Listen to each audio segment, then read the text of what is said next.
It's now 4:30 and I'd like to call the meeting to order. Roll call, please. Commissioner Bailey. Here. Commissioner Gay. Here. Commissioner Sapsy. Here. Commissioner Bunting. Yes. All here. Absent would be Commissioner Owens. Okay, we will do Commissioner Bailey. Yes, please. Our most gracious Heavenly Father, we just thank you for the day that you've given to us and the blessings in it. We just ask for continued prayers and blessings upon our servicemen and women overseas and at home. Also our first responders, Father, and blessings upon them. We ask, Father, you'd be with the farmers. The weather's been up and down. They're all getting antsy to put the seed in the ground. And we just pray that everything would go well and everybody would be safe. We also ask, Father, you be with us through this meeting tonight, that we would do things that are pleasing to the folks of Gratiot County. In his name we pray. Amen. Amen. Stand for the pledge of allegiance.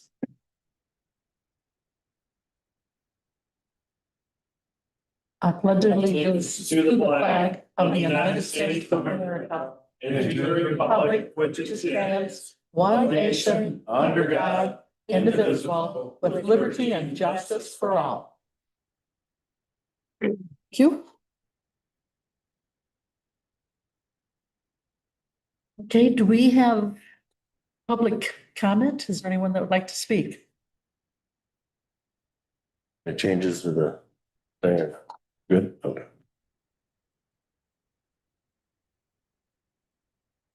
Okay, there's no one that would like to speak? So if we can go back to the consent, or no, the agenda. Oh, okay, I'm sorry. When are we, closed session after that? After the consent. Okay, is there any deletions or? Let's see here, is there any deletions or additions to the agenda? Well, the agenda is presented. Support. Okay, motion by Commissioner Bailey and supported by Commissioner Gay. All those in favor say aye. Aye. Those opposed say nay. Motion pass. And then we were supposed to do a brief comment. Does anybody care to do a brief comment here? Okay, thank you. And can I see this? Okay, how about the consent calendar? Or the consent calendar is presented. Support. Good. A motion by Commissioner Bailey, support, second by Commissioner Gay. All those in favor say aye. Aye. Those that disapprove say nay. Motion passed. Okay, you want to do this now? Yep. Okay, we are going to take a few-minute break and go into closed session. We need a motion to go into. I motion to go into closed session. Okay, motion made, Commissioner. Madam Chair, we need that motion read as it's stated on the agenda to cite why we're going into closed session and then the authority under the Open Meetings Act to allow us to do so. Okay. And Read all of H, Tim, for your motion. Read all, consideration to enter into closed session to consult with the county attorney to consider attorney-client privileged communication exempt from discussion or disclosure by state or federal statute. MCL 15-268-1H. Written opinion from the county attorney once the closed session starts. An attorney from Cole, Stoker, and Toski will be present on Zoom for the discussion. okay, Still support it. okay, motion made by Commissioner Gay and supported by Commissioner Shopsy. All those in favor say aye. We will do. Or vote, okay, roll call, or vote.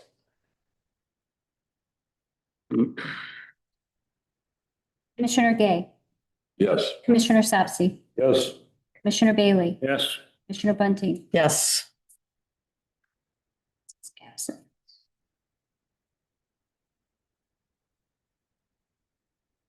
Okay, and we are going to, you may stay here. We are going to go into the other room there and we'll be right back. If you got them. We're gonna have to clear the room. Yeah, I think we're gonna have to clear the room too. Matt is prepared for us to He be. does have Zoom in there? Yes, he does. Can you turn these off? They shouldn't be able to hear us. Okay, but you can put Don in there. I tried to get you as a TV show, but they wouldn't do it.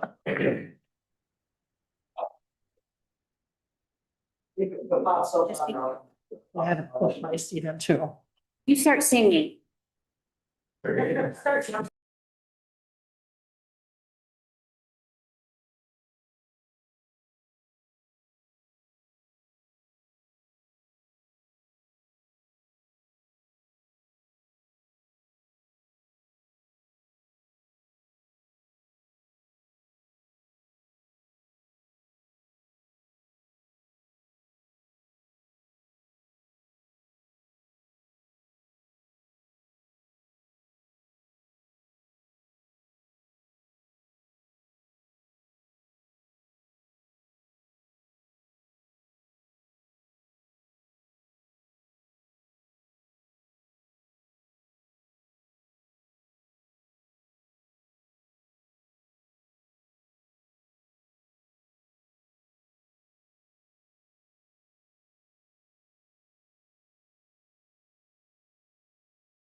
That's yours.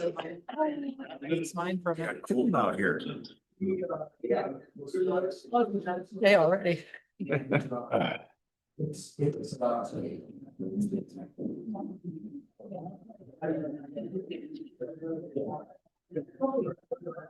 Oh, no.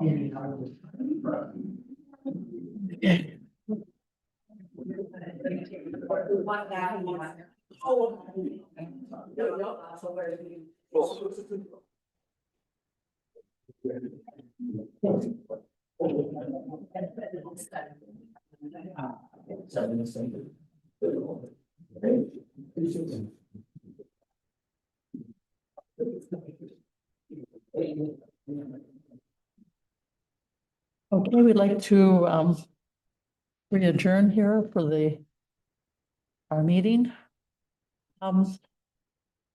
What I'd like to know, is there a Mr. Simmons here? Is there a Mr. Simmons here? There is no Mr. Simmons, so we will go ahead and continue on.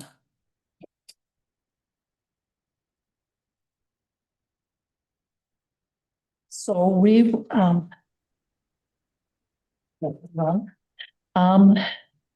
Oh, okay, we'll go ahead and, Commissioner Bailey, would you like to tell what you've done in the last couple of weeks with? No. So Gotta control, still right? Yeah, we have.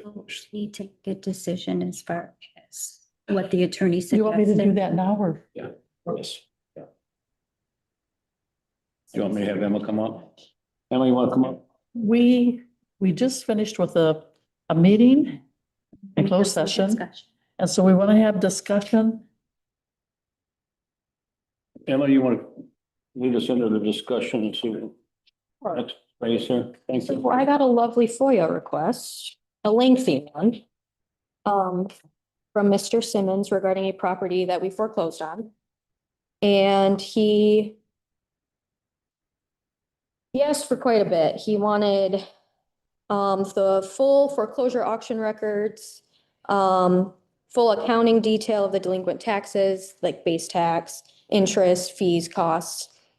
Copies of all tax bills and delinquency notices. Any internal communication.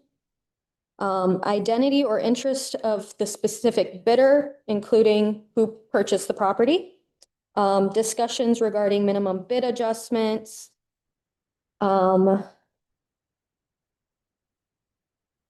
If no deed was registered, which there was a deed registered, documentation explaining the delay or reason for his name not being on the property. And any other internal communication once again. I sent him, after spending some time going through his request, I sent him a letter stating everything that we were able to provide for his FOIA. I stated that there would be a fee to obtain all this information, the hourly rate, the amount for copies, including the electronic copies and spreadsheets, and the amount it is for the delinquent parcel. He did not like my response, I guess, and is arguing the cost of the request. So this is why we are here today. Does anyone else have any questions or want to say anything?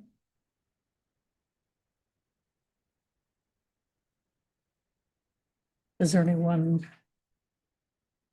Okay, I guess at this point, we're to make a decision or? Right, and it would appear that a couple of motions will be in order. The first to consider whether to uphold, alter, or reject the fees that were requested. And then the second motion would deal with the actual appeals that don't have fees attached to them. Again, whether the grant make some change or to deny the appeal. So really those two things are in order. If in fact, well, doesn't matter. Once the board has made the decision, we'll draft a letter in response in compliance with the FOIA to the requester with your decision.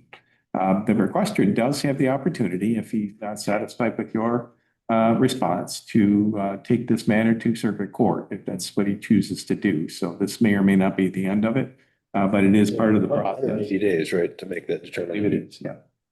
Yeah, but anyway, for tonight, those two motions would be in order. First on, again, the fees, whether or not to uphold the fees as they've been calculated, and the second, whether to approve or deny the non economic items. And I see our attorney, Don Kohani, has his hand up, and maybe want to hear from him too. Hi there, can you hear me again? Yes. Okay, I did want to just clarify that a little bit. So with regard to fees, your options are either to waive, reduce, or uphold the fee. Those are the only three options that you have with regard to fees. And with regard to the substance of his request, what I referred to previously as the denials that he was appealing, your choices are either to uphold or reverse. And yeah, there would be at least two motions, one on the fees and one on the denials. Okay. And but I just wanted to make sure everybody knew with regard to the fees, it's just waiving, reducing, or upholding. Thank you. I so move that we uphold the fees and issue a determination of the specific basis support for the remaining fees. Support. Okay, a motion has, okay, No different. You shouldn't be giving them, a break. It's follow the rules, okay. A motion has been made by Commissioner Shopsy and second by Commissioner Gay, I'm sorry, Gay. All those is this a roll call? Should this be a roll call? Let's be safe. Yes, we can Okay, let's do a roll call. make it a rule. When in doubt, do it.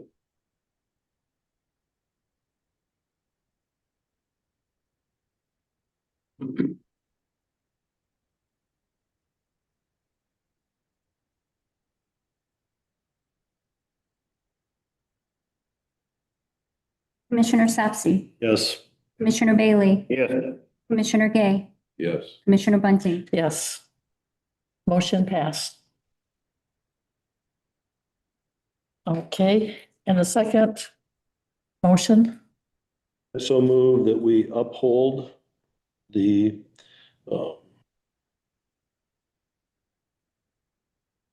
FOIA appeal. We uphold the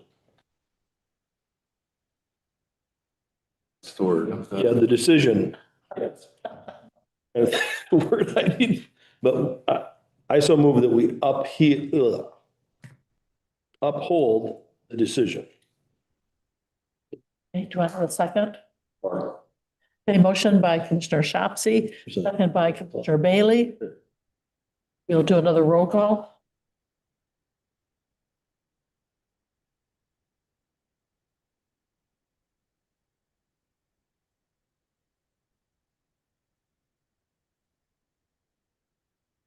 Commissioner Bailey, Yes. Commissioner Gay, Yes. Commissioner Sapsy, Yes. Commissioner Bunting. Yes. Okay, motion has passed.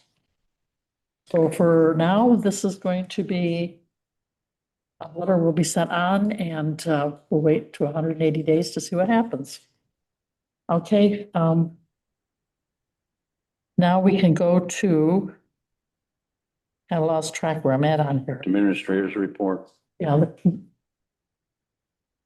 Go ahead. I promise to be brief. A couple of things first for tonight's agenda yet. I have two revised policies for at your seat when you came in tonight. Very minor changes, but if you don't approve, then it didn't happen. So these would replace the policies that are in your packet. The first is the general financial policy. Let's turn to page 2. I had the opportunity to go through the prepare reconciliation and review assignments on the second page under 6.2.2. So a few changes in there. One thing about that table is that this will change once our internal control audit is completed. We never want system where the preparer and the reviewer are the same person. We've got a couple of repeats in there that we'll fix at a later date. But now it will be sufficient. The second change is at the very bottom of page 2, where it talks about the county administrator and the finance director reviewing some of the draft financial statements. This is reflecting what our current schedule, our current structure is right now. When this policy was originally put together, the finance director wasn't on the staff. So this is correcting that. Second one, policy with the change, here's item P7 on the agenda tonight. This is the claims processing. Again, a couple of very minor changes. Page 2, 6.1.3, you'll see the word periodically was inserted in that sentence.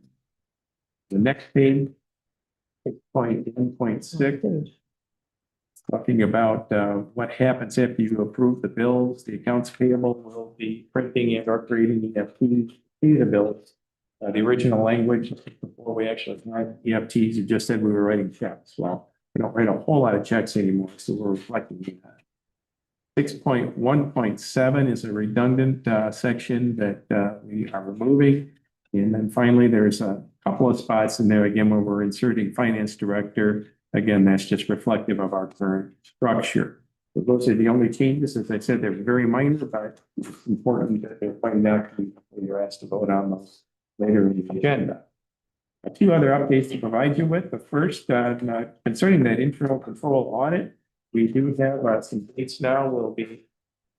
Consultant will be meeting with our department heads the week of April 13th. This avoids everybody's spring break weeks, so everybody will be back with force across the board. In the meantime, the assigned accountants from Maynard Custodian are already gathering some preliminary documents so that when they do make contact with our departments, and those will be face-to-face meetings, they will have all of the information they need in front of them to formulate whatever questions they need and be able to track that whole process. So that's starting out now. We will be a few months into that, and then probably by the end of summer, we'll see the results and probably a slew of new policies or amendments at that point. Second, for the benefit of the entire board, I do know that you are all getting questions about blight and what are we doing. I did have a very brief meeting with Tony this week. We are going to get together with the entire community development staff later this week. We've got 3 days yet this week. So one of those days we'll be meeting and be talking about a structure on how we're going to address these. I do intend to bring the proposals to you at the first meeting in April. I think it's important, as Commissioner Sopsey pointed out, that we continue to keep our townships informed about our progress, and this is my way of making sure that we do that. My preference in changes is typically to wait till the start of the next budget year. I don't think we have that kind of time, and I do think we can address this earlier, so we'll take that while it's not my preferred route. It's is an urgency to the point that I do think we need to address that. So look for that at the next meeting. And also April will be the month that we kick off the process for the fiscal year 2027 budget. So more on that in April. I'll have a budget calendar for you and an outline of what to expect and when to expect it. You will have an active role as commissioners, of course, as will the departments. It probably is not, well, it's probably just wrong to be excited about that sort of thing, but I am. I'm really looking forward to it. And we're going to have a good exercise going through that. So that's the end of my report. If there are any questions, of course, I'm available throughout the rest of the meeting for the remainder of the items that we have on the agenda. We will all be excited about this next few months, April. Where are we coming with the policies? We're about a third of the way through them. We do have some more involved policies to talk about. Next meeting, I'm going to bring out that FOIA policy. There are some things that we need to do there, like the policy that we have on the webpage does accurately reflect our obligations under the statute. Our policy, that the one that is on record, does not reflect everything that's in there. So again, just like we're doing with these, bringing everything up to date. But that one will be there. We'll also be reviewing the reorganization policy when you get requests, or we get requests for staff changes in terms of pay grades and so on. We'll be looking at that. Again, there is a policy on the books, but it needs to be updated to what we do currently. And there are a few others like that. Those two are pretty pretty heavy lift, so the policies I bring to you will be very light things, just 1 or 2 pages that need a typo fixed or whatever. But we'll just continue that process, and certainly by midsummer, we should be through everything at that point. So it's good progress. Good. But I just wanted to know where we stand, because I like it this way, when you give them to us the first meeting, and then I've got 2 weeks to read it and digest. So when you say we're changing this word, it's fairly simple for me to visualize it. Right. So. Okay, Commissioner Shopsy, would you like to start first? On March 5th, I went to, the ITC had invited all of us to go to a meeting. One of multiple meetings, referenced the new power line that, is being proposed. There's 155 miles of, transmission line that's going to be, coming to the state of Michigan. This is above and beyond, not the one that we've already talked about and it's been in the news for 2 years now, that goes from Nelson Road in our county down to Oneida Township. This is a new one. It starts in Ludington, near where Consumers has their pump station where they pump the water out of the lake and then create electricity through the hydros as it goes back out to the lake. It'll go from there to Salt River, Coppertown, which if anybody wants to know on a map, that's Coleman, Michigan, pretty much.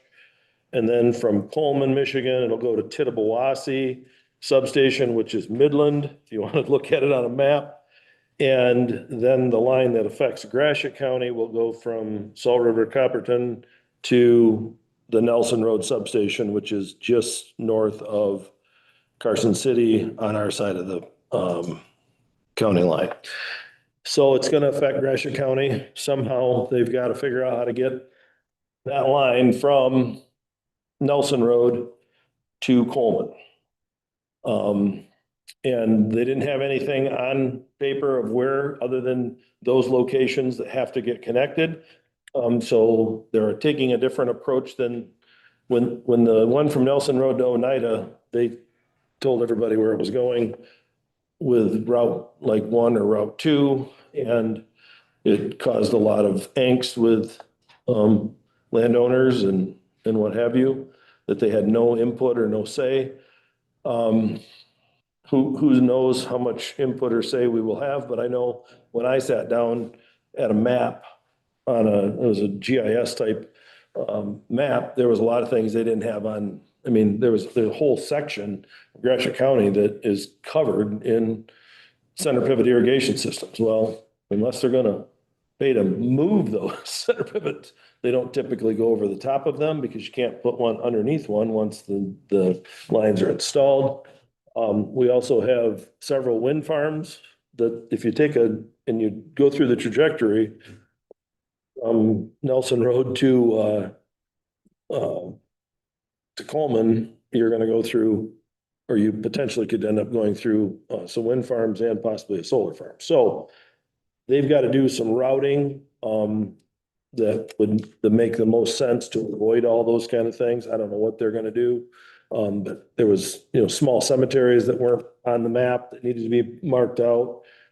So I have a route that I have in mind that I think you have an airport that you can't go anywhere near. So there's, there's obstacles that they have to take into account when they go across Gratiot County. So I have a few thoughts, but I don't know whether my thoughts are worth a whole lot. Was this McCown? Yeah, they did it. The one I attended is, That's one was we it, went to. Jan was there, Tim was there. Several people from other townships were You were there. there, weren't you? Oh, All the information they gathered, they might still be doing those meetings. They were doing them all through a whole area of Michigan that's going to be affected by it. 5 to 7 months later, they're going to come back with some preliminary kind of ideas of where they want to go and involve communities. And they really encourage to make sure that you get the landowners that could be affected and the township supervisors and that sort of thing there. I know there were several townships that were at the meeting I was at. I know one in Shepherd had one of my township supervisors was at that. So they're aware. some of our townships aren't going to be affected by this at all. If logic would tell you how they're going to go, they shouldn't be affected at all, but this, who knows how it's really going to go through there. From there, the 9th, I was in Riverdale in the morning for a legislative luncheon that I was invited to by Michigan Farm Bureau. There was, we had representatives from John Molinar's office, and several of our state senators and state representatives were either there or had a representative there.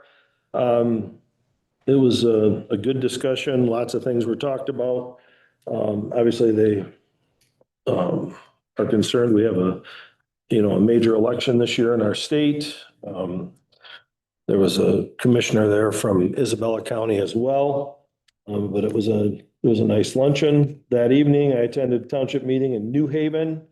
Obviously, talk about this power line because one way or another, it's going to affect New Haven Township for sure, because it originates in New Haven Township. So it's got to affect them. Then they were getting ready for their border review.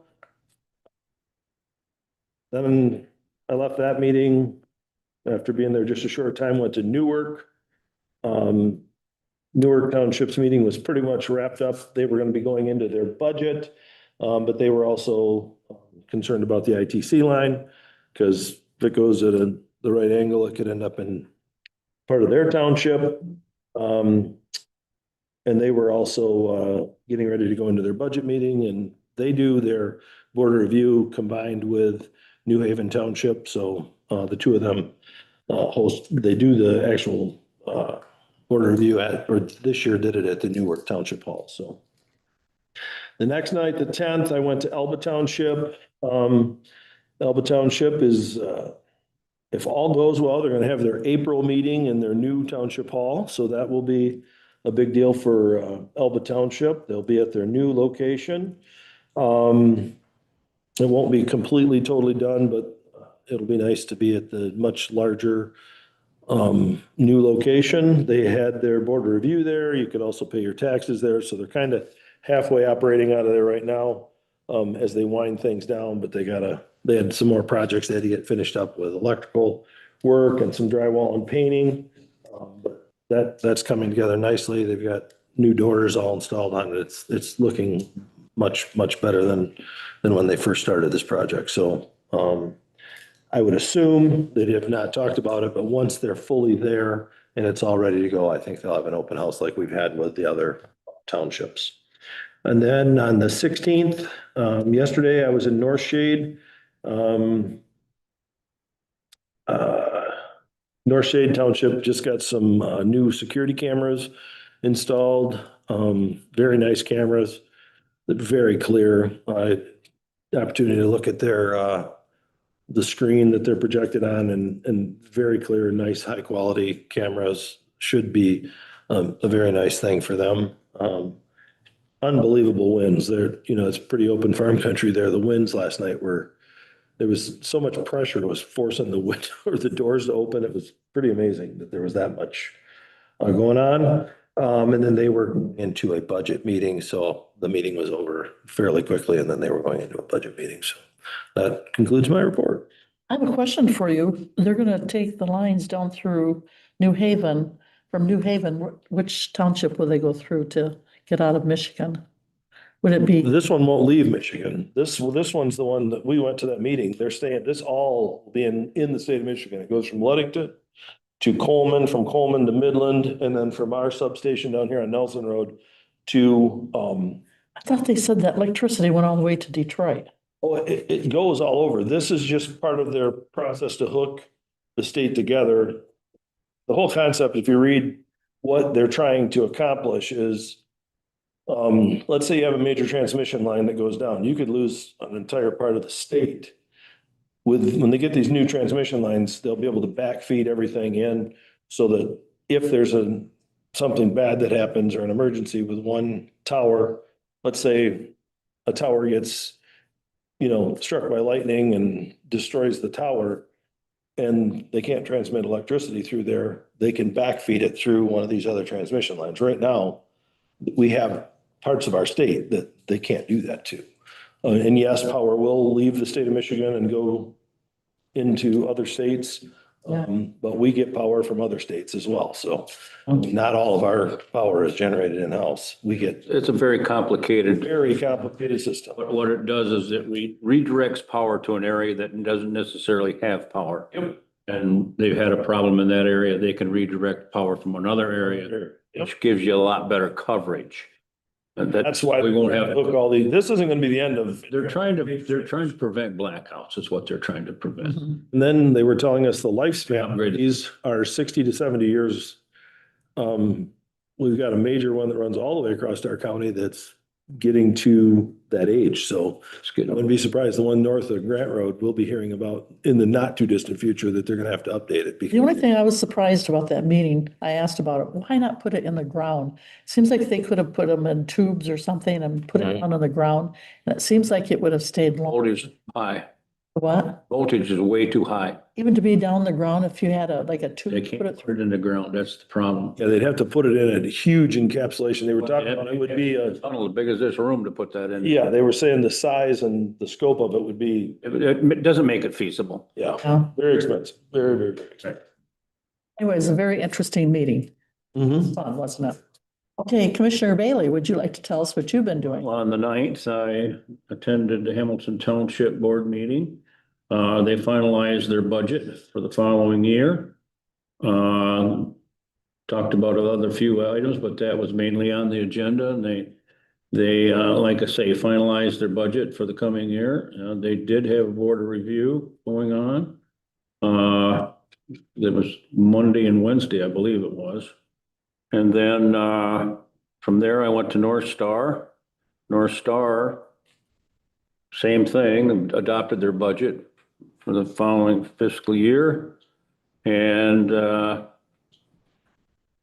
so that was that. Then on the 10th, I went to Lafayette Township and they finished up their budget adopted their budget for the next fiscal year. That seemed to be the theme going everywhere, that everybody adopts budgets.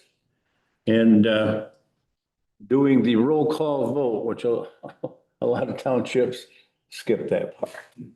But if I'm sitting there, I kind of, and you might want to put that down, because your clerk's gonna write it in there that you did it, so you might as well do it. So some of that stuff, but anyway. They're also really deep into their new township hall, which they hope to start sometime in the near future. It'll be just north of their hall now. And then I went on to Wheeler. Wheeler did the same thing, adopted their budget. And they talked about different projects that they have going on around the cemetery and the park and that. And then on the 11th, I went to an airport advisory meeting. That's it. Okay. Commissioner Bailey, or not Bailey, Gay, sorry. On March 9th, I went to the Emerson Township meeting. They finished upgrading their rules document.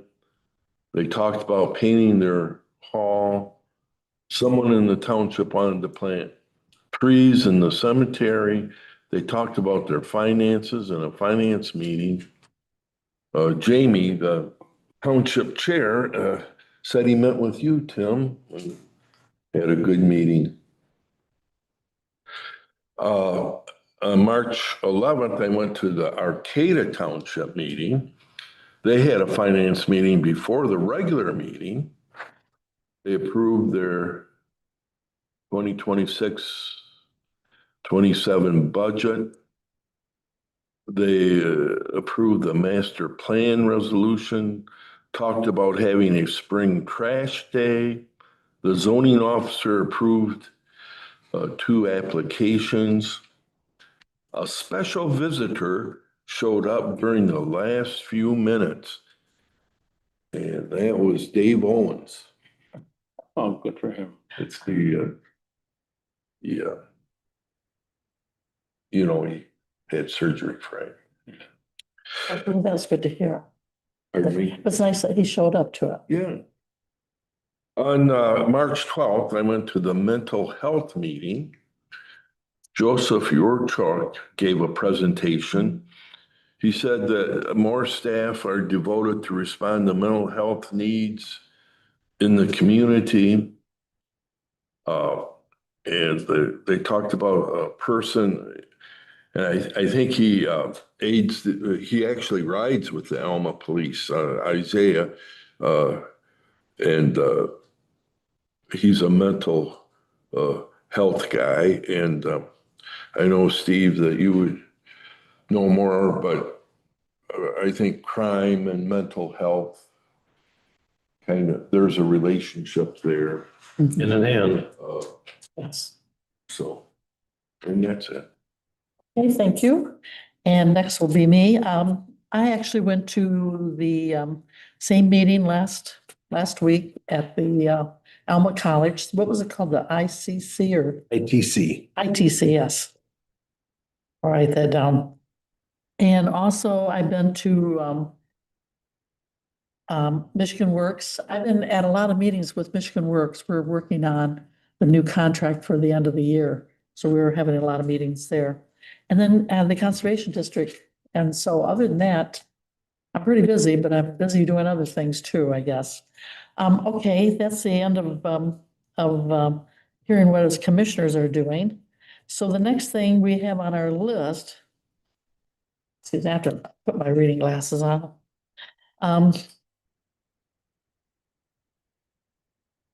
Consider our commissioners report, we did that. Consideration of new businesses.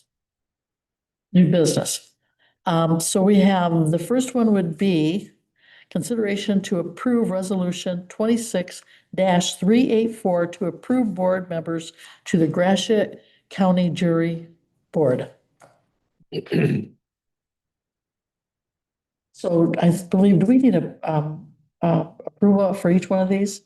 We also have on the second one, we have Yo-Yo here. Well, some of them we can group together like our policies, but these are Yeah, I think these have individual. to be separate. Okay, so do we want to go ahead and, do you want me to go down through all of these, then we'll approve all three of these? Or I just, think we can. These are kind of off. These are different. okay, so the first one would be, I so move that we, We're talking about Christy Freestone, yes, yep, For the Okay. jury. for the jury board. right? The judicial. Oh, I make the motion to Christy Freestone to the jury board. okay, and do we have a second? Or Okay, Commissioner, a motion has been made by Commissioner Gay and seconded by Commissioner Shopsy to accept the resolution 26-384. So does that have to be, agreeable. roll call? You want to do a roll call? No.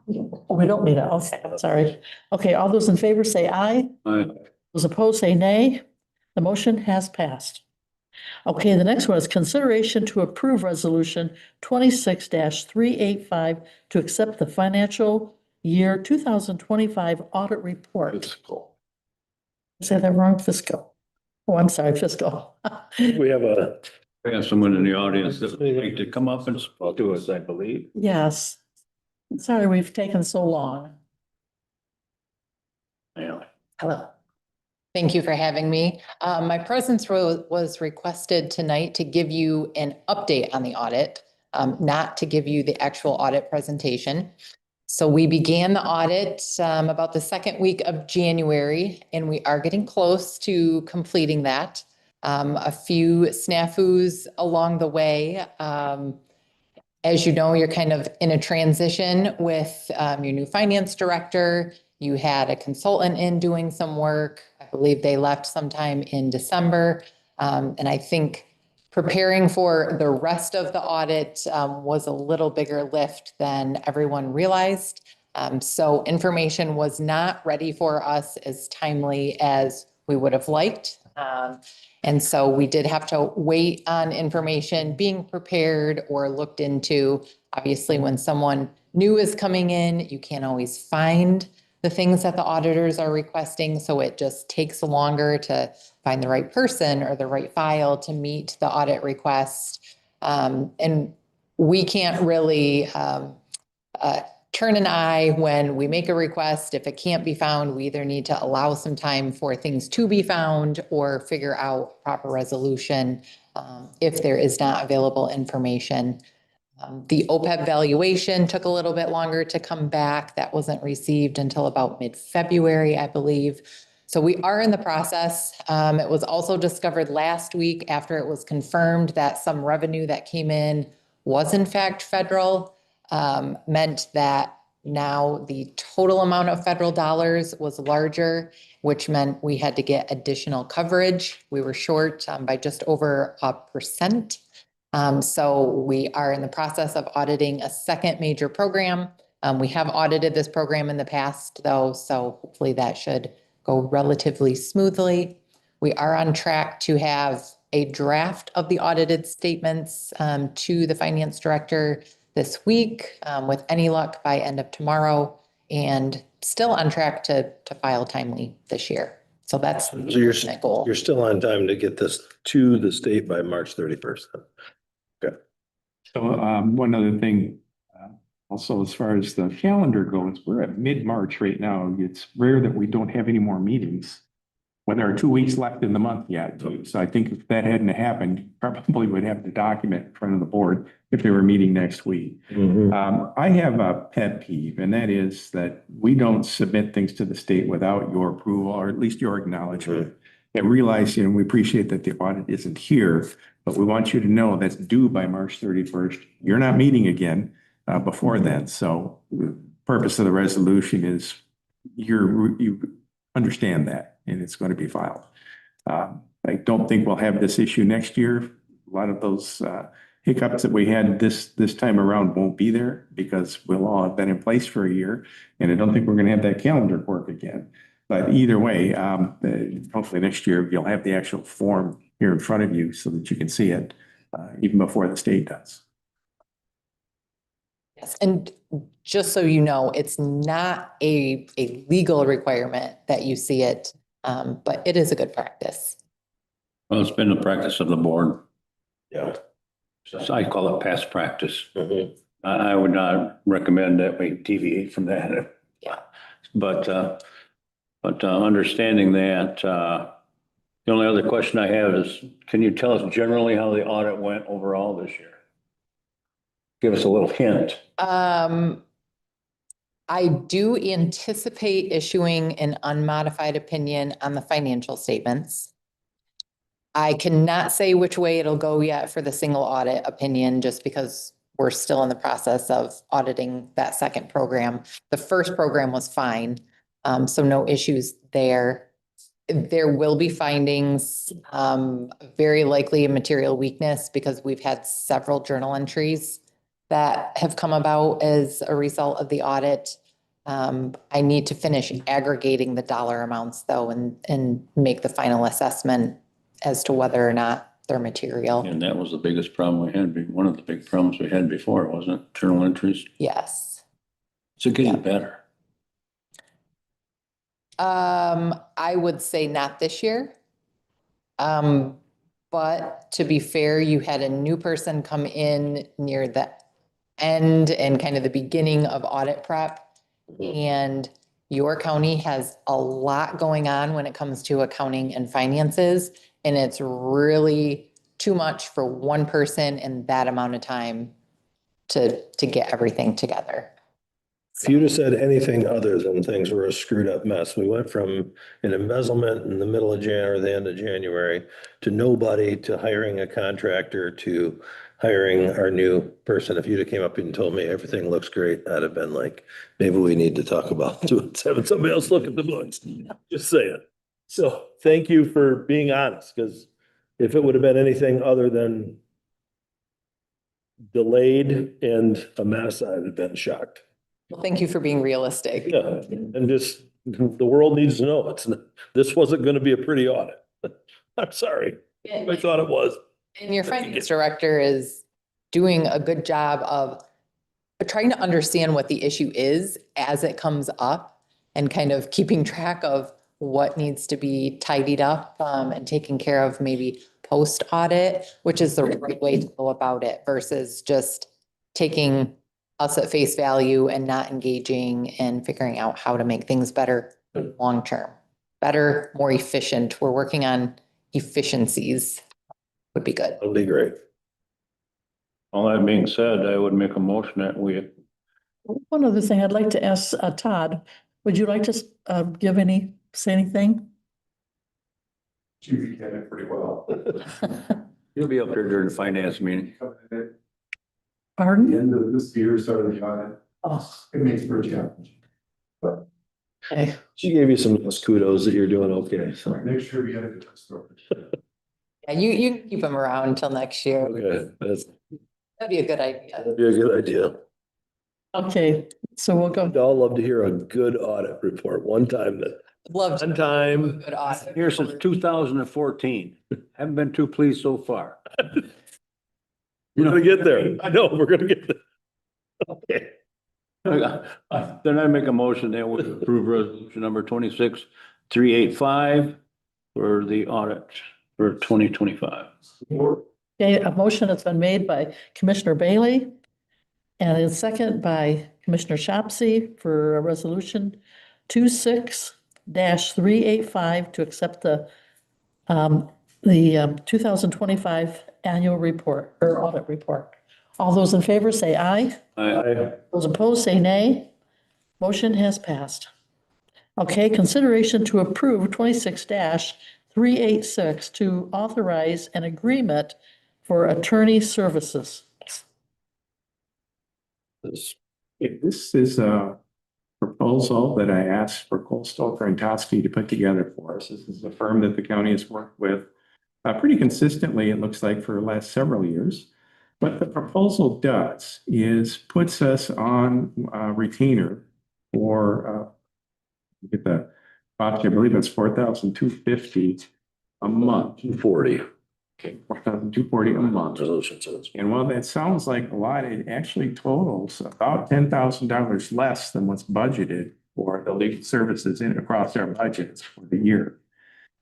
This particular agreement would cover everything except for arbitrations, court cases, and so forth. It would be additional.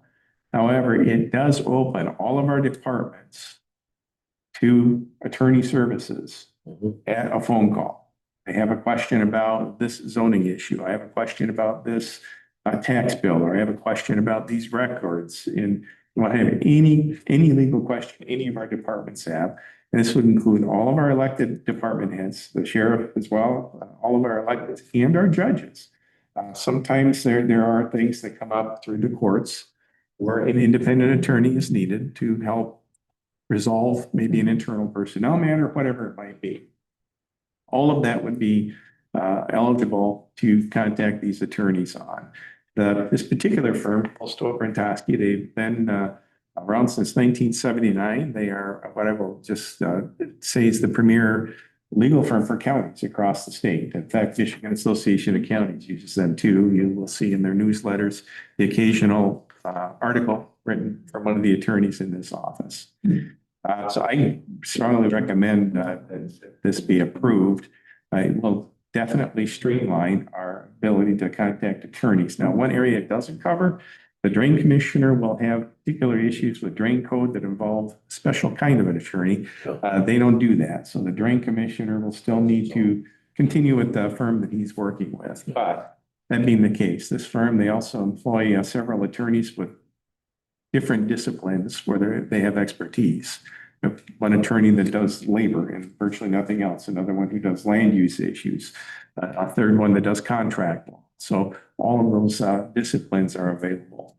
So that's the synopsis. I'm certainly prepared to field any questions, but this is, I believe, a very good deal for the county. I do have a question. What about county commissioners? I would imagine Steve would be like somebody that might want to call one of the attorneys. So we did pass a policy about contacting the attorneys. The policies is still in place, but you as the board, you are the client.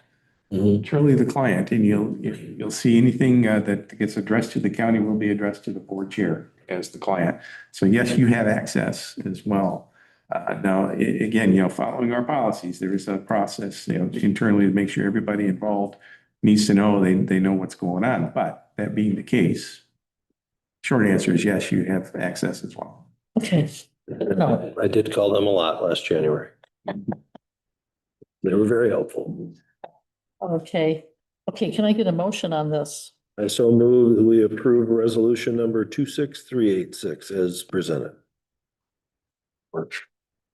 Okay, a motion has been made by Commissioner Shopsy and second by Commissioner Gay to accept the resolution 26-386 for agreement, authorize an agreement for attorney services. All those in favor say aye. Aye. Those op- On that one, roll call. Okay. I need The amount of money? Yeah. Commissioner Gay, Yes. Commissioner Sapsy, Yes. Commissioner Bailey, Yes. Commissioner Bunting. Yes. Motion has passed.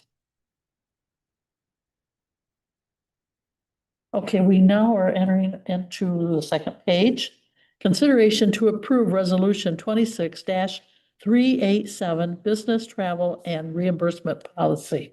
This is the one where I think we can group a whole bunch of them together on all these policies. Okay, I'll let you go ahead. Be able to go from K4 to K10 but I don't know, Tim, do you want to touch on each of these?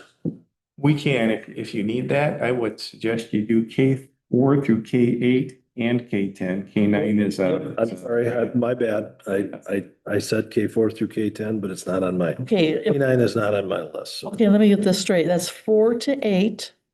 We skip 9 and go to 10. 10, that was my bad. No. Go to 10. Okay. When you make this motion, do you want a resolution and put the numbers with it? I'll read them as we go through them, the resolution numbers. Let's just make sure that 292, okay. I so move that we approve resolution 26387, the business travel and reimbursement policy. Resolution 26388, driver authorization policy. Resolution 26389, to approve the general financial policy. Resolution 26390, claims processing policy. Resolution 26391, health insurance portability. And resolution 26393, sale of real and personal property policy. Do we get a second on that? Second. Okay, a motion has been made by Commissioner Shopsy and second by Commissioner Gay. All those approved, say aye. Aye. Anyone opposed, say nay. The motion has passed. Now we go to 9.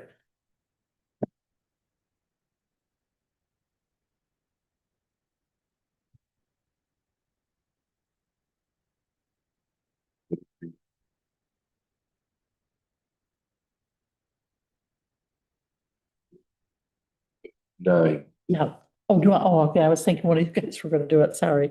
Consideration to approve resolution 26-392, Michigan Department of Agriculture and Rural Development Animal Welfare Fund Grant Agreement. This one will need a roll call because of the money, right? Anybody have any questions on this one at all? You? No, I read it. I understand it's what we're doing with it. I just didn't want to, do we have any discussion on it? I so move that. You know what, I guess, why don't you explain that? We have audience here. I kind of wonder too, what does that consist of? This is your dealing with your animal control. Like your cows and chickens and, Well, kind of, sort of, but Scratch County Animal Control applied for Michigan Department of Agricultural and Rural Development, MDARD, Animal Welfare Fund grants, increase the capabilities of on-site sterilization, trained personnel authorized by law to enforce the state anti-cruelty laws and to support the proper care and protection of animals pursuant to state animal anti-cruelty laws. The grant application is for a total cost of $47,737.43. So, However, they have offered 8,600 of that. yeah, they've offered 8,600. We asked for 47. They've offered 8,600. So. And this one runs from February 1st, 26 to September 1st of 26. okay, do we get a second on that? Haven't made a motion yet. Oh, yeah, I'm so, So move that we approve resolution 26-392 as presented. okay, a motion has been made by Commissioner Shopsy and seconded by Commissioner Gay. All those in favor say aye or no. Yeah, ruled. Commissioner Sapsy, Yes. Commissioner Bailey, Yeah. Commissioner Gay, Yes. Commissioner Bunting. Yes, motion has passed. Okay, so what about from 11 to 15? Do you want those all put together? Be separate ones. Separate. Okay, consideration to approve resolution 26-394, authorizing the sale and property consisting of approximately 5.79 acres within the South Ithaca Industrial Park. So this is a transaction that's been in the works for several months now. And that's Gratiot. Tonight, if you have questions specific to it. Mhm. This addresses lot 13 in the South Ithaca Industrial Park. You have the purchase agreement, the draft purchase agreement for $60,000. Sell this property. It has been surveyed. And you see the description actually embedded within the resolution. So truly, this looks really simple, but believe me, a lot of work went into it. Simple thing that we're asking We've you been to do. doing this since last summer when this all started. Was it like November when we approved the price? Yeah, something like It that. was like, yeah, it was in the fall when sometime, and then they had to wait for the weather to get, because it started snowing and they had to wait for the weather. Yeah, it was just a lot of paperwork. A lot of paper. George, you want to do this one since you kind of got it spearheaded? You started discussions on it? Sure. I'd make a motion that we adopt resolution 26-393, 94. I'm sorry. Got to pull up the wrong one, 94. You're good. For purchase of property in the industrial park. Or Okay, motion has been made by Commissioner Bailey and second by Commissioner Shopsy. All those in favor, this one's gotta be a roll call. roll call, Johnson. Commissioner Bailey, Yes. Commissioner Gay, Yes. Commissioner Sapsy, Yes. Commissioner Bunting. Yes, the motion has passed.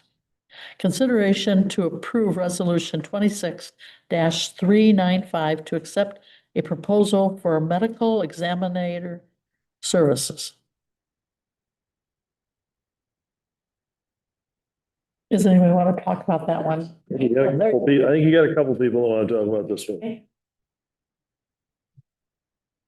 This is wonder if you guys had any questions on why we're going with, why we're proposing to go with Mid-Michigan examiners.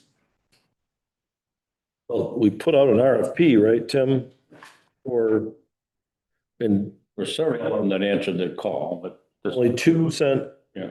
actually answered the RFP, correct? Okay. We had three bids and, two companies, but three bids. Yep. Mid had two. Yeah, two separate bids that are in here. So who actually submitted a bid back to us? I think everybody needs to know. We had two proposals, as you mentioned, Mid-Michigan Medical Examiner Group sent two options in their proposals. And then the other was the University of Michigan Sparrow out of Lansing. For the board's benefit, and Sheriff, I apologize, I didn't get this copy to you in advance, but you've got a synopsis here, front and back of what's in the proposal. We are recommending that we go with the proposal where the medical examiner investigators actually dispatched through 911. I've talked to Dave about that, and they have no problem with that at all. But I point out to the board on this summary page on the second part, the back, broken out what we've spent for the last 3 years and what we budgeted for this year for medical examiner activities. And this proposal that we recommended comes with estimated cost. And we say estimated because we don't know how many cases that there will be in any given year. But if we're an average year, roughly 98,863. And that seems like a lot. But when you look at where we are in 2025, our most recent year, we know we spent $69,610 specifically on the medical examiner. But because our sheriff's office is handling the medical examiner investigator activities, and let's assume they spent 2 hours on each one of these, we were looking at just over $9,000 out of additional general fund monies that was going to this. I'm going to tell you that's a lowball estimate because we know on a lot of these occasions, these guys are called out after hours, meaning time and a half. And this is just an average between the two. If the lieutenant were the only one responding, it's going to be even more yet. But putting those two numbers together in fiscal year 25, that gets us to 78,799. That's just including wages. We know they get benefits on top of that too. So we consider that and then look at this proposal from Mid-Michigan Medical Examiner Group. I'm going to tell you with confidence, we're coming out to almost a wash. It's going to be a little bit more, we think. I mean, maybe it'll be way less. Maybe we won't have that many calls, but also the dependency that we have with the resources that Mid-Michigan brings to the table, particularly with, as they put in their RFP, access to 63 medical examiner investigators already. Now, they're not all right here, but they've got that kind of resource to pull from. They're already in Montcalm County. They're already in Clare County, which is, kind of a haul, but you're close by. We have people already in Gratiot County that likely will be contacting MMEG about becoming a medical examiner investigator with them. What I really like about this, MMEG has a training program that's nationally accredited that they put their medical examiner investigators through, either going through the process or they have the certification. What we've been doing in Gratiot County is depending on our two personnel here at the sheriff's office and whatever training they might be able to come up with. I think this is a step up in terms of the quality of service that we would be having access to. It also, through MMMEG, sets up a system where it's the medical examiner who is responsible for determining that the individuals that they have doing MEI work have the qualifications to do the work. That's what the statute says has to happen. We've not been doing it that way. We've been pretty much left on our own. Now, we're not saying we're dissatisfied with our current medical examiner at all, but the fact is we have people who are hired to do other law enforcement work that are having to do this, haven't been vetted by the medical examiner. So we may or may not be, getting the best quality out of that. And we're also asking somebody who's got to do crime scene investigation to also do the medical examiner investigation at the same time. Probably more work than we have a right to expect out of a single individual. So I think, very good proposal. Get some other things that did glance through here, particularly the interactions with the funeral home, the transport. They've got this down. MMEG, 17 counties in Michigan already, been around for roughly 30 years. So good quality program in place that I think we will definitely benefit from. But not my project, Sheriff, it's yours. Appreciate it. Thank you for explaining it very well. And we do have a representative as well from Mid-Michigan here that she can answer, more detailed questions if you guys have. So we did not get, our current medical examiner did not submit Correct. at all. No. Yeah. No, he was offered, but from what I understand, he does not want any part of MEI work, supplying MEIs to the county. Is there any other questions? Well, my big thing is we have to follow the law, the state statute. That's the law, correct? Yeah. We have to make sure that we're following the state statute. Bottom line, I mean, that's the most basics of the basics. We have to follow the law. As a former police officer, death investigations are never fun. They're stressful. But if anything you want to do right in your career, I think the prosecutor will agree with this, especially if it's a crime-related death, is death investigations. You want to get it right. So that's my big thing is, if I have a question for you, it's going to be about that, the quality of the medical examination, the pathology, all of that stuff. I read your full proposal a couple of different times to try and make sure that and what the reports we can expect and all that sort of thing. A big question that comes up is the transport part, and I understand you do it totally different than what we're currently using. That's been an Achilles heel. When I was the undersheriff, it was the most frequently complained about aspect. Well, maybe second to the fact that our officers were, We're doing that. yeah, because there was a time when there was only two, and it was those two, and then we did get some help from that. But transports is a huge issue. Now, I know everything doesn't always work out. You just came from an ice storm area and the weather's not well. You got to remember from your guys' perspective, when you're sitting out on 127 at a fatal car crash, we can call you right away. But in a small community like we live in, news travels very quickly. And a lot of times it's somebody local, not always, but a lot of times it's somebody local. And when you're sitting out there, and whether it's your most experienced trained investigator, or it's the newest, youngest deputy we have, and you're out there for 2, maybe 3 hours, and I witnessed it as the undersheriff. When you're sitting out there and you're in the median of 127 with a sheet covering somebody and everybody's taking pictures and stopping and the traffic's an absolute nightmare. That's the thing I want, some form of insurance. I don't want to hear from the fire chiefs anymore. I don't want to have the officers complaining to me anymore. The way bodies are handled, that there's appropriate apparatus there to, when someone passes away in an upstairs apartment or building. I mean, I'm not kidding. The complaints you get are, people who are there and Uncle Bill gets moved down the stairway and his head's going down every step.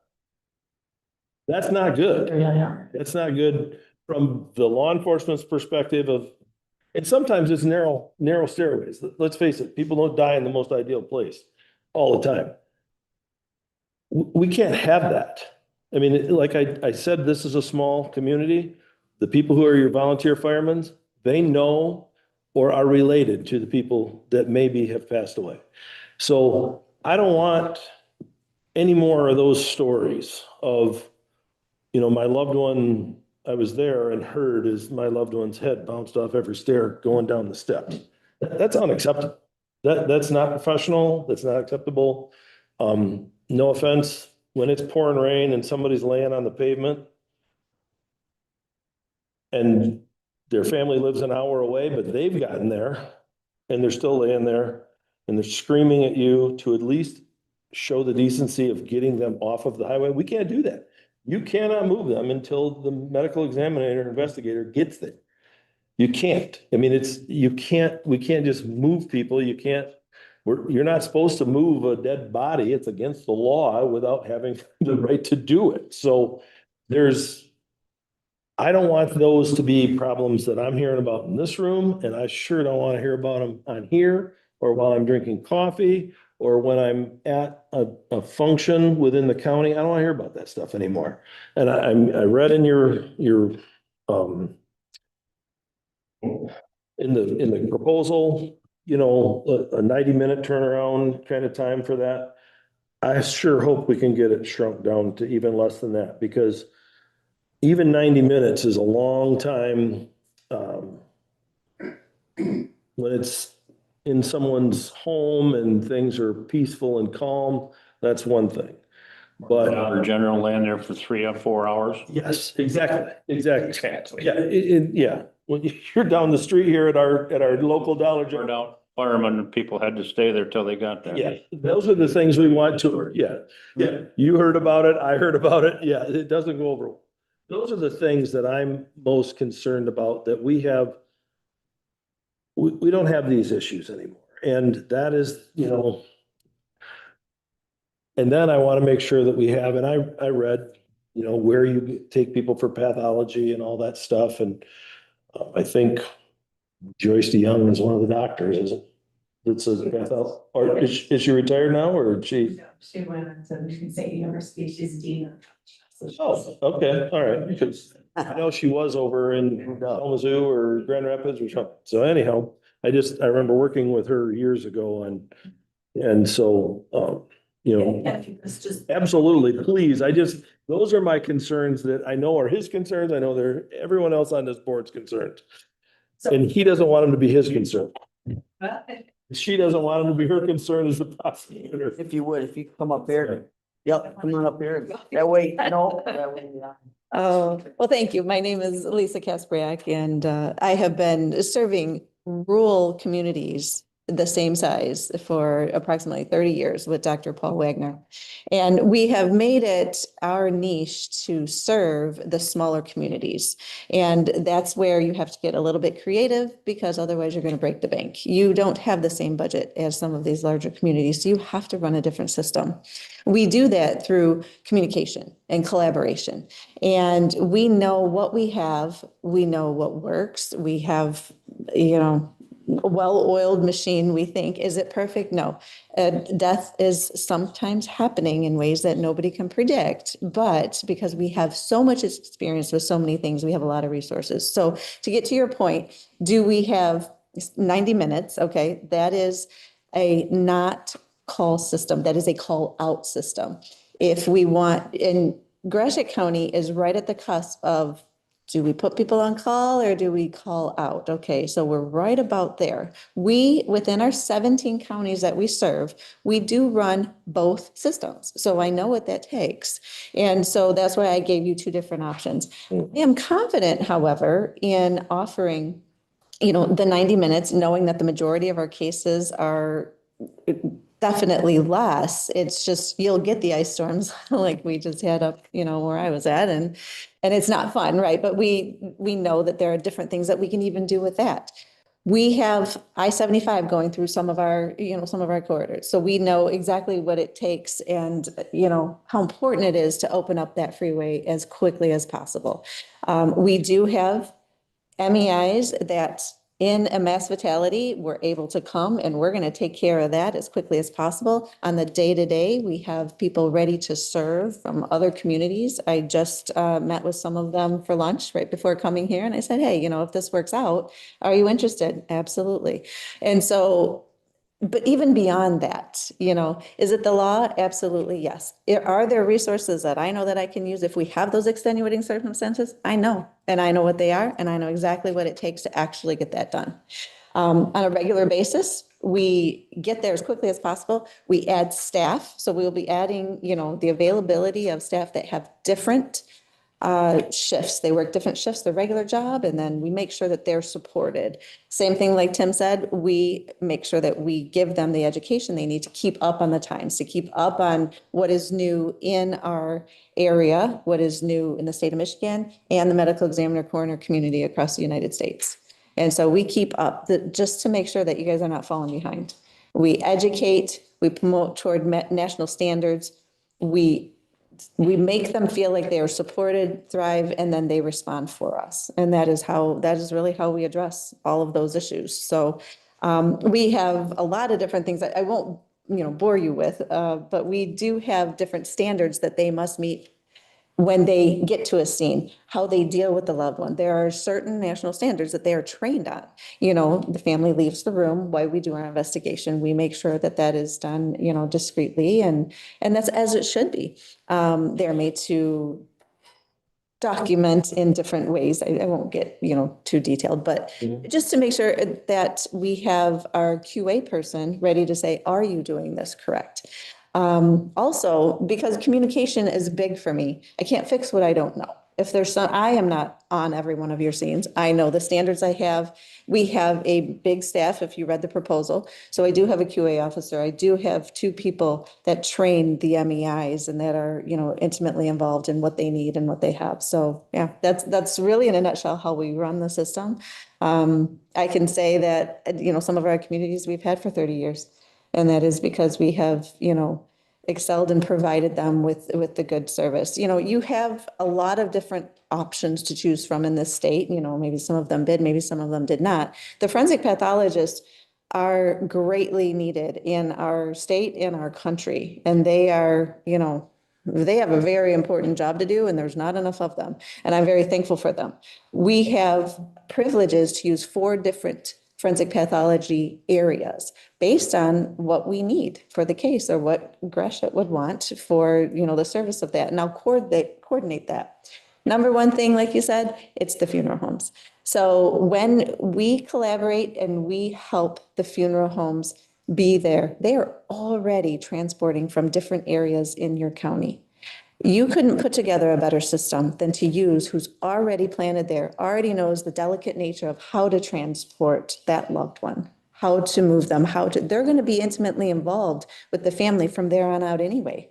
So when we develop that relationship with the family, with the funeral home from the beginning, even if there is an autopsy ordered, the funeral home is the first to know when the autopsy is going to be scheduled, when they're ready to be picked up. And that is the best coordination. Now, if the funeral homes, and they are private business owners, if they do not wish to coordinate with us, then we do have other options. We have some very reliable services that we will use. We'll work on the coordination of making sure they can get to the scene on time.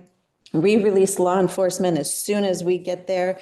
And even beyond that, I still have tricks in my bag that we can do even before we get there. We can instill body sitters, there's different things that we can do. So just know that there is no problem that I can't solve. I can't solve what I don't know. Do you call transport prior to your? So we coordinate that with, if sheriff's office is on scene and if it is an okay situation with them. Sometimes we do get that question out of the way, get them on the horn. This way we get there, we know what we have. If the crime lab is coming, we don't even show up, right? We coordinate that so that we're, because we've dealt with many of these. We have multiple homicides a year under our jurisdiction. So that's just something that we know we don't want to mess up his scene. And I have a question on, okay, so I was in law enforcement for 30 plus years. So you're at a scene and sometimes you just got a gut feeling something's not right.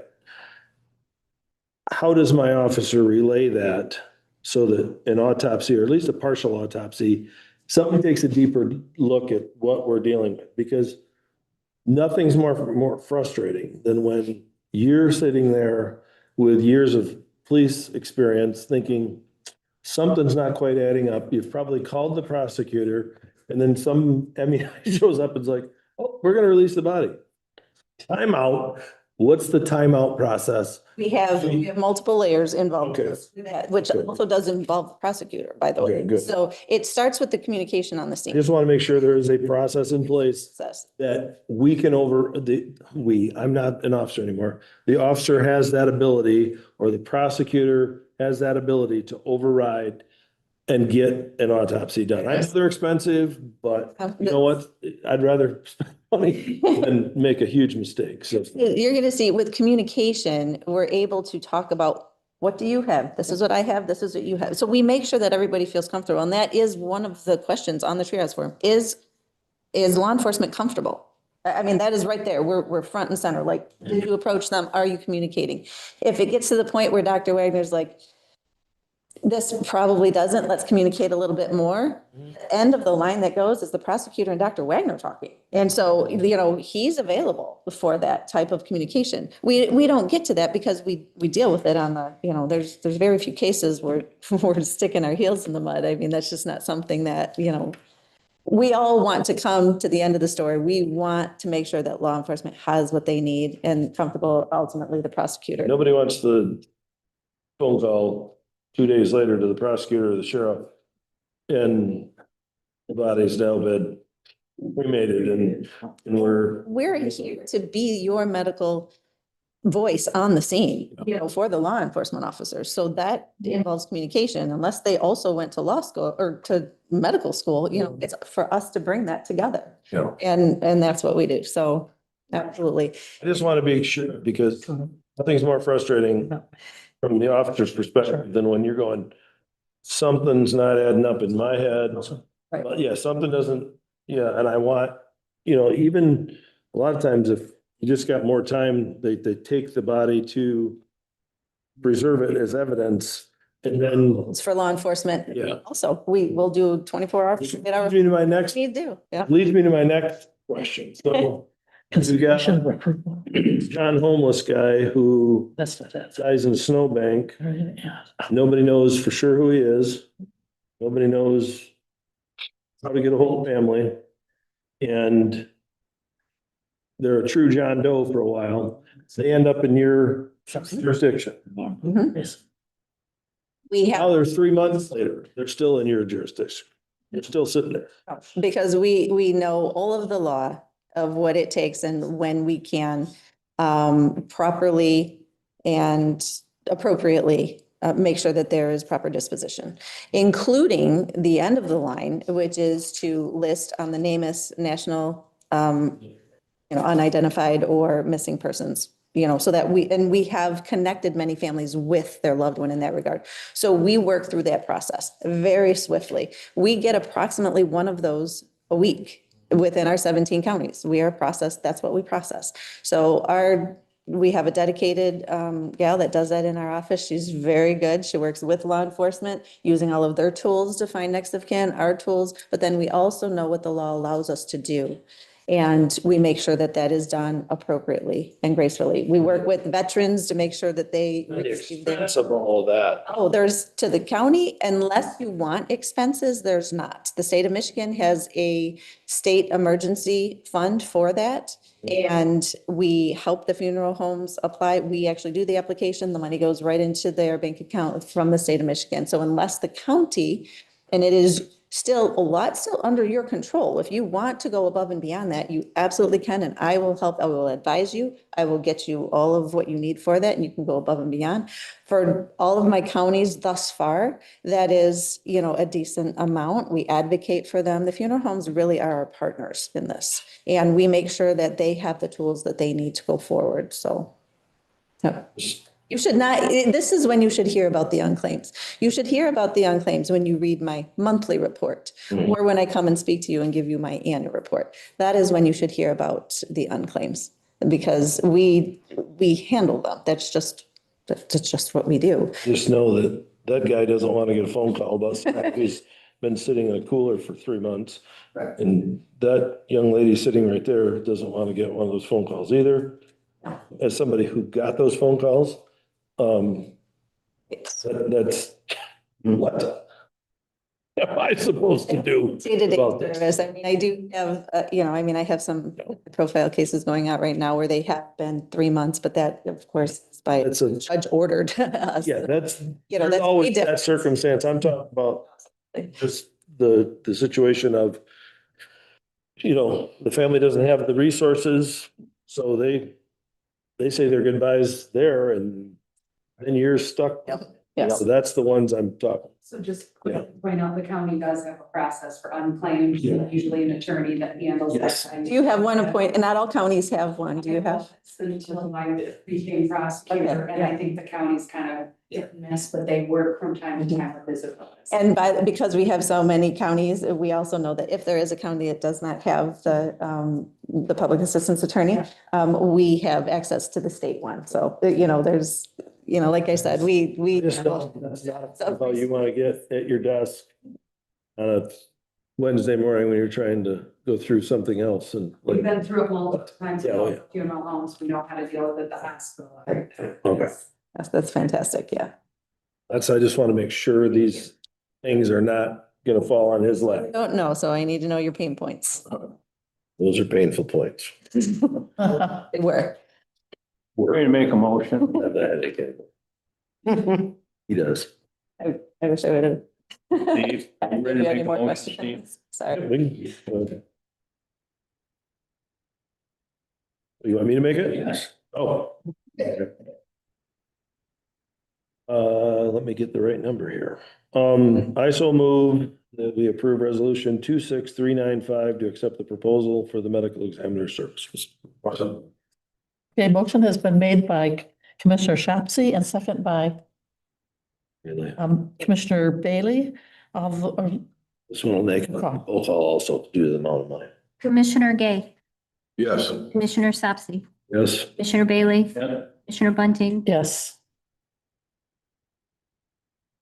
Okay, consideration to approve resolution 26-396 authorizing, am I on the right one? Authorizing entering of participation agreement in partly settlement of the National Prescription Opioid. Here, You got even those corrections communication stuff. oh, What's that? On number 13, 13. resolution to approve the opioid. okay, Yeah. they're moving it. Skip to 14. Go ahead, Jan. I stand corrected. National Prescription Opium Litigation. Is there any discussion on that? We have done these before, Jan. This is a participation that we need to do in order for us to receive funds. Okay. So do I have a motion here? This is the money that we receive once a year on the opioid litigation. This is the litigation part of it. Right.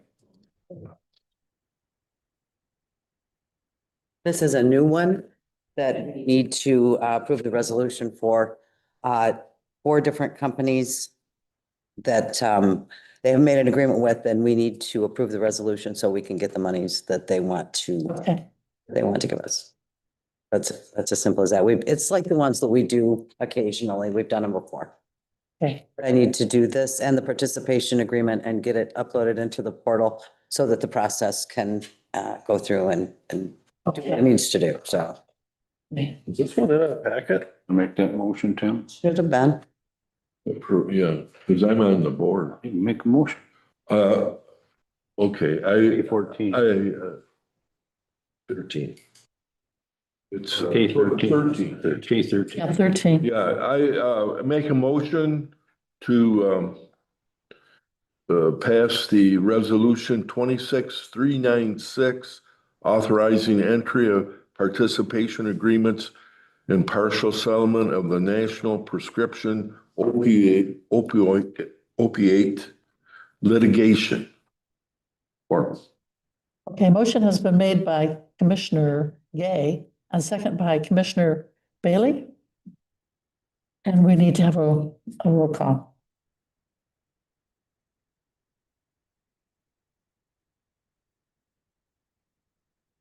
Commissioner Sapsy, Yes. Commissioner Bailey, Yeah. Commissioner Gay, Yeah. Commissioner Bunting, Yes. Are there any other questions? Well, I thought, Okay, now number 14, consideration to approve resolution 26-400. Did you accept a subscription agreement yeah, I read it on. for correction communication services? of it. In other words. Yes, I read this. It was on my electronic. I just don't have a paper copy. Okay. Corrections Communication Services. Yeah, it's for those little bracelets you put on your ankle. Oh, no, this is the phone No, service. this is the phone. service. Phone and video. Jail. Oh, the phone one. Yeah, yeah. Okay. This is the phone. This is just switching to a different vendor with the Stellar. That's all. Okay, so do we have a motion? So moved that we approve resolution 26400 as it was presented. Okay, a motion has been made by Commissioner Shopsy and second by, who wants it? Commissioner Bailey. And a roll call on that too. Commissioner Bailey, Yes. Commissioner Gay, Yes. Commissioner Sapsy, Yes. Commissioner Bunting. Yes, the motion has passed. Thank you. Okay, this is the last one. consideration to approve resolution 26-401 to authorize an agreement for a taser purchase and associated service. Is that right? Associated. Services. Associated. This is the one you talked about last, It's the one for last week, yep. 2 weeks ago. Yeah, New tasers for the gentleman. all the Please road, ones that we currently own that the road has will go to go down to corrections. corrections, so they'll have more. Then we'll have spares then. Yep. And then this will get them to Taser 7, correct? Taser sevens. New, Yeah, which they have taser tens out, but they give us basically a 33% discount yeah, for taser sevens, so. Actually, let's go a minute. plus all the training, Yep, all the To get- training and, training positioned and everything that's in. I want to volunteer. yeah, Yeah, you don't want to, you don't want to take that ride. I so move that we approve resolution 26401 as presented. Or Okay, a motion has been made by Commissioner Shopsy and second by Commissioner Bailey. That would be 26-401. That would have to be a roll call, or I mean, This one will be a roll. yes, it'd be a roll call. Commissioner Gay, yes, Commissioner Sapsy, Yeah. Commissioner Bailey, Mayor Bunting. Yes, and Tom, I just can't get over you guys buying those when I can buy one out of a magazine. Yeah, Should I be coming for a class on it? these are a little bit different, but You'd be better off using bear spray. A lot different. A lot different. It's easier to operate. Just make sure you point it in the right direction. That's all. Oh, yeah, but they did myself. And all the software to back up that you tested it and used it accordingly. Okay, Do we need to get? I see Kyle's on here.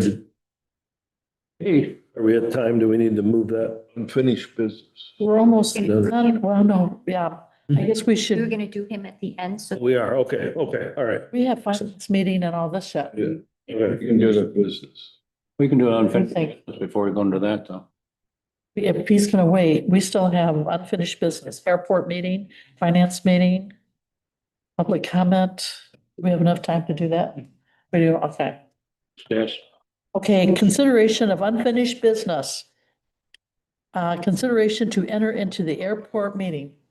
If no one has any unfinished business, I move to go to the airport meeting after we take a 5-minute break. Okay, yeah, go ahead.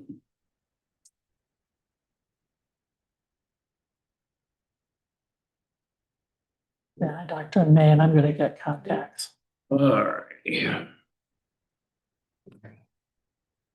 You know, Jan, Yes, I think if Dave was here, he'd have probably had, like a ice cold Coke and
Yeah. Might last for a little while. What's that? The weather. Yeah, Time of year, it's just. yeah, it's always flip flop in the road.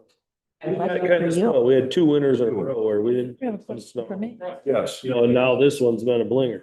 So the Gratiot Chamber of Commerce, their evening is coming up, the annual one. Remember, it's at the Youth for Christ.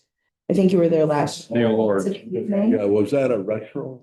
Yes, Okay, it was. This year is going to be the Kentucky Derby. okay, I'll start. When is it? It is on May 7th. So would you like me to get you a ticket? It's gonna be in the evening. May 7th, what day of the week? Should I sign my real name? Your choice.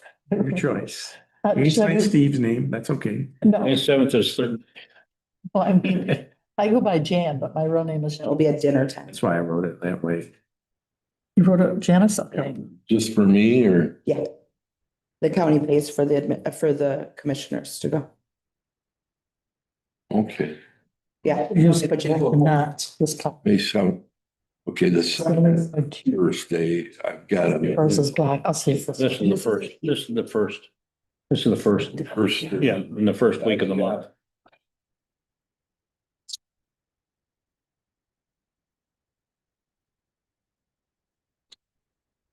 We have a ticket.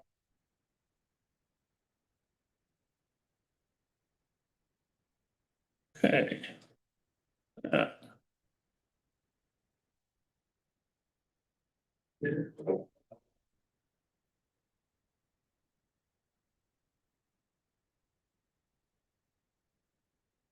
Play back. Okay, Everybody's here. Everybody's here. Oh, Oh, Everybody's here. What's that? Miss Chair, See, it's in this way, it's not. Miss Chair, everybody's here. She's busy. Sign Signing the life of them. This is Yeah, this- running ready. All put together. We missed the 5 o'clock time frame. Yep. Yep.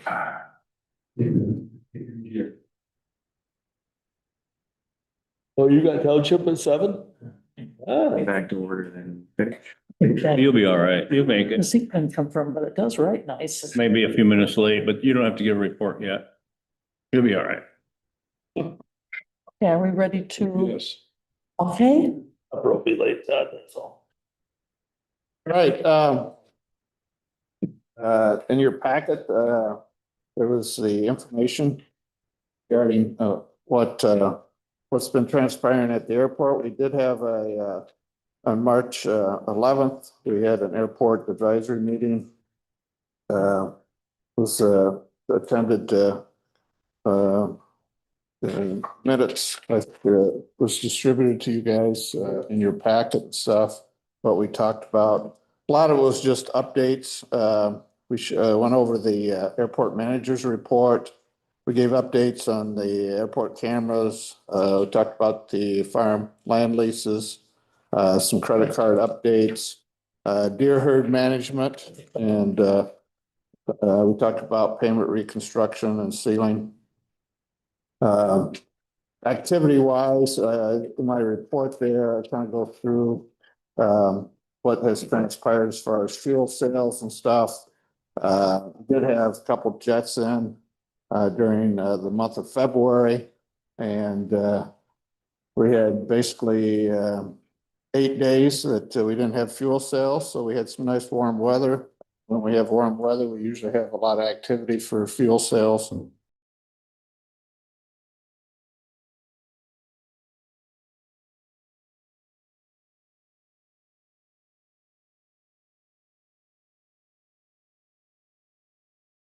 The lighting project that's bids were due later in the month there, the 26th.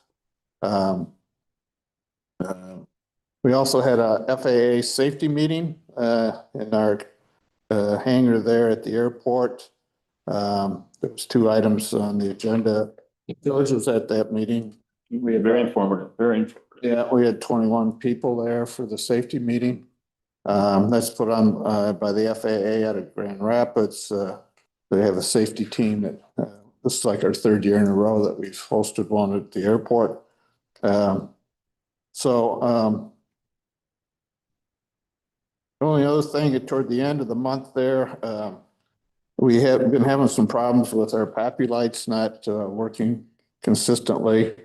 And I was at the Michigan Association of Airport Executives on the 17th and 18th and 19th of February there. Met with one of the factory reps was there. Jay Wrinkle was there. And they recommended that we take the boards out of these PAPI lights. Pretty good sized board, weighs about 15 pounds, and take them to the Columbus facility. And techs there would test them all for issues. 15 years old, so there's a lot of circuits in it. Anyway, so I just got notified that they're done, so I might go pick those up. So try to. So anyway, number wise and stuff, we still had 8 days in February where we had no fuel sales. In January, we had 21 days. So February was a lot better for that person, just because of the weather. If you go look at Jet A sales, we're down 548 gallons from the previous year, but that may change as the weather changes. And then we're down 191 gallons on the 100 low lead compared to the previous year. But this month, I think we'll surpass the 1,282 gallons. I think we're already at 1,500 gallons ready for sale through.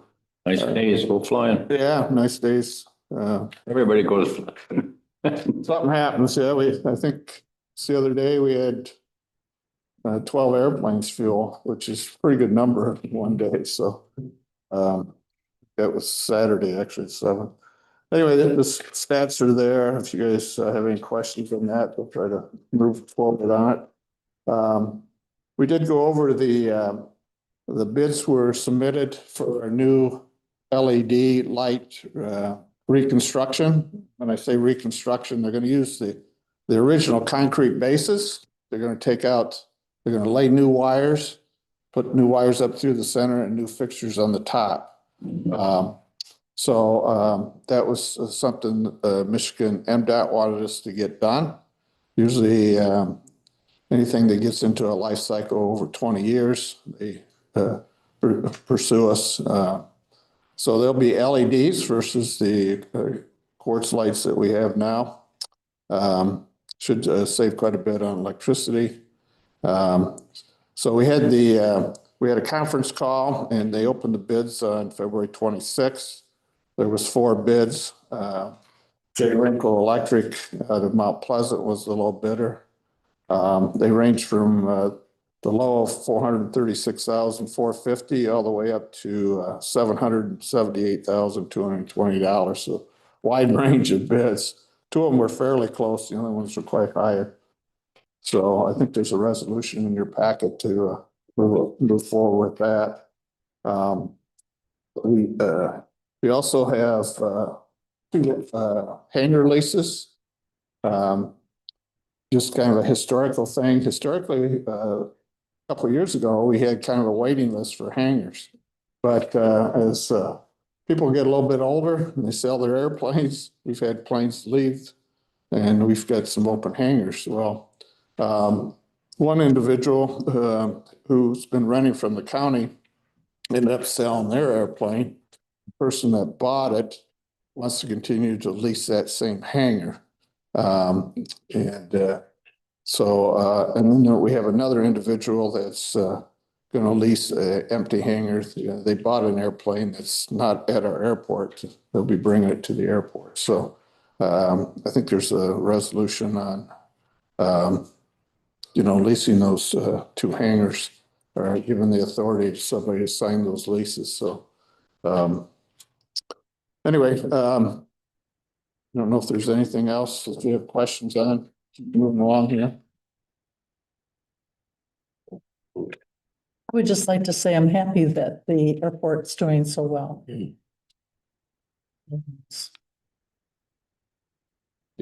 So, and then there's this, the third resolution there is tied to the, we're talking about crack sealing. That's kind of an involving thing. The state of Michigan has, over the years, have had a 3-year rotating program, which we've been involved in.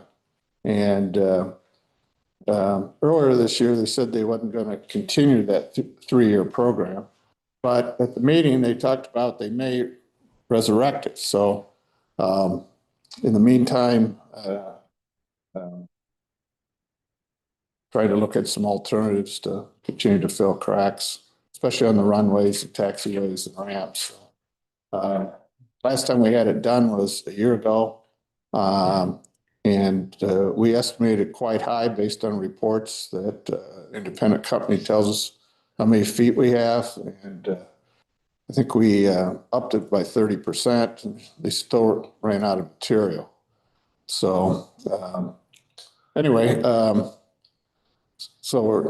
there is 3 resolutions there. Yeah, I'll go ahead. Have you noticed this year possibly more cracks or more damage just because of the severe winter or? Not necessarily. Okay. I mean, our runways don't get heavy semis and stuff like that, lighter airplanes. But we're pretty sandy too. So moisture goes away. But fairly well drained, yeah. Yeah. So, but we are scheduled for runway 927, I think in about 3 years to have that ground off and then lay down new asphalt. So, and we want to do that project. The state has a company that comes around and looks at all the cracks on the runways, T hangars, all that area, and they write a report every 3 years. And it's based on a point system. So if your points are 70 or above, you're in good shape.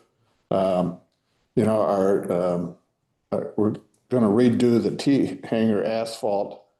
That was in the 40s. And so when it gets in the 40s, you got to redo it. So the issue is that like 927, Michigan MDOT's recommend we do it before it gets into the 60s or the low 60s.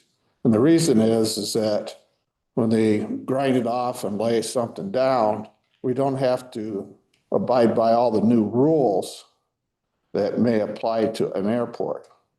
So, for example, if we don't have enough landings or something, they want to shorten our runway or narrow it up or not pay for some stuff. So that kind of stuff, we don't want that to happen, obviously, because that just will restrict jet activity and all kinds of other stuff. So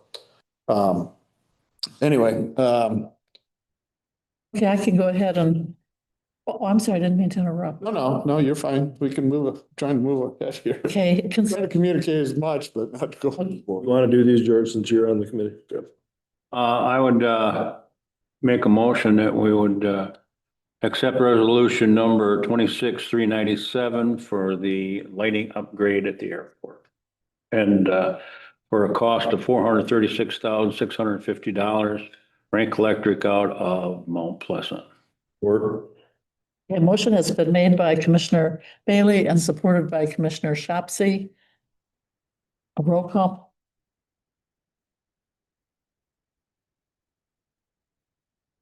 Commissioner Sapsy, yes. Commissioner Bailey, Yes. Commissioner Gay, Yes. Commissioner Bunting. Yes. Next. I have resolution 26-398. That's for the crack sealing of the airport for $10,000.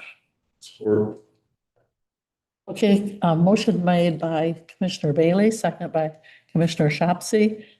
All those, or no, I'm sorry, go ahead, roll call.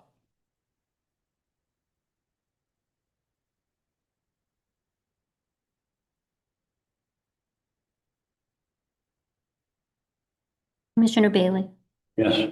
Commissioner Gay, Yes. Commissioner Sapsy, Yes. Commissioner Bunting. Yes. And the next one is resolution number 26-399 for a hangar Leases. lease. Yeah, there's two hangar leases. Okay. I only had one there. So there's two hangar, but for two hangar leases. And do we have a number on that as far as, $399. no, I know that, but what are we releasing them for? Oh, the amount of money. I was gonna say hangar two, it's on here. No. How about the finance part of it? Okay. In other words, you have this, but it's kind of open-ended, like, Yep. how much are we releasing them for? Well, it's, I have all that. Well, negotiate that. Yeah. Certainly won't go lower than what we've got now. Okay, yeah. Okay, well, so, in other words, I'll make a motion that we adopt this resolution and let the airport manager and the administrator decide from there what they're gonna do with it, but it won't be lower than it is now. Okay. Okay, motion by Commissioner Bailey and second by Commissioner Shopsy. A roll call, please.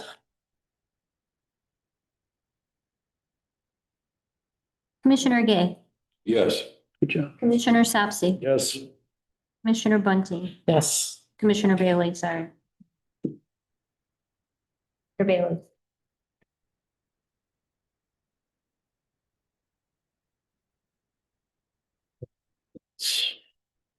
Old business.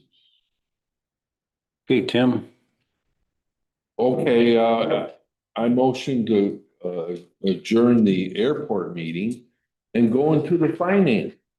or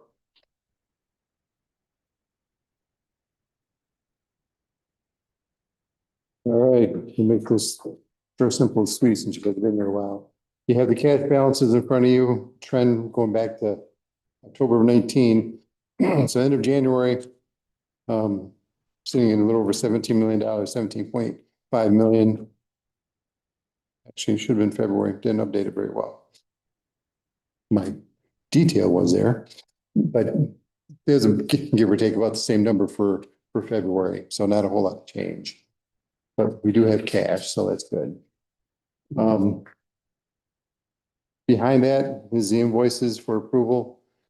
Since you just approved the resolution tonight, we're gonna wind up changing how we do this. So you're gonna have bills presented every couple of weeks for approval. So nothing will go out until it meets approval unless it's certain things like utilities and so on. So this will be the last time we do it this way. But hopefully you looked at this altogether, $1.7 million was the expenditures for the month. I just gotta say thank you again. This is so much clearer, way less questions. Yeah. Do you understand what you're looking at? know what they're for. The letter, yeah, it clarifies. Yeah, it makes so much easier. Okay, And then behind that is just the overview of the profit and loss statements for all the departments and funds. Particular here, you look at, give or take, this year, 42% of the year is completed. So look on revenues can't really do that with some of the revenues just because of the timing of tax revenues and so on. But the expenses, yes, they, for the most part, they're equal over the, all 12 months. So when you're looking through here, see anything, which there's nothing really too out of whack, but if anything that exceeds that 42%. And that's kind of what Jim, myself, what we look at and look into more detail and if it's a one-time thing or if it's something that we got to address with some kind of a budget. very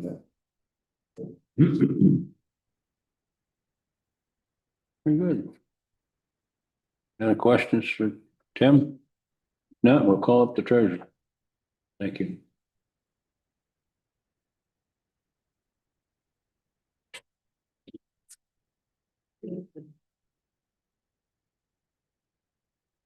Again.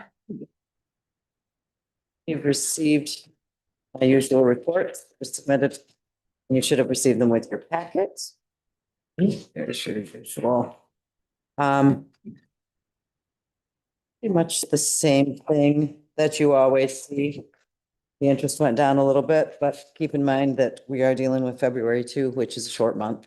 So it was just a little over $2,500 less this month than it was last month. And really, you could almost blame that on February. So, so it's not going down too fast.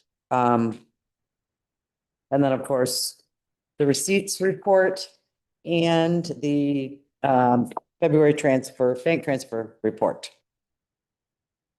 Anybody have any questions on any of those? I just want to make a comment. As somebody who saves their money, I can remember years ago, we used to get 5%, 6% on money. This is a lot of money to put into a bank.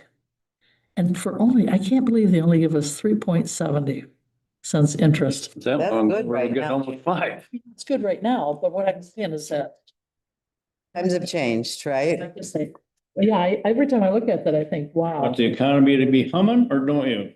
Yeah. Yeah. When the economy's humming along, interest rates are not high.